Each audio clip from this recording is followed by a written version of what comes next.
tugiye kwinjiramo hano mu mwaka Pastor uwo mugabo inzira we yageze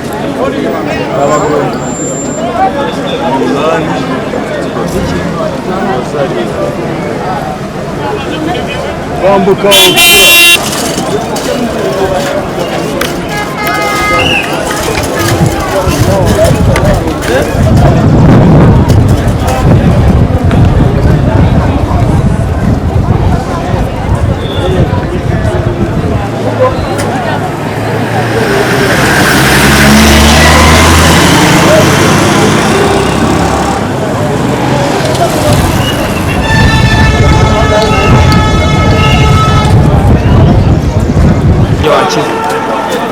ndetse ko ndari libero shira hari yakubujije se rwose yakitambika ujye mu bandikira ashatse kunyicira video na twagiye bazi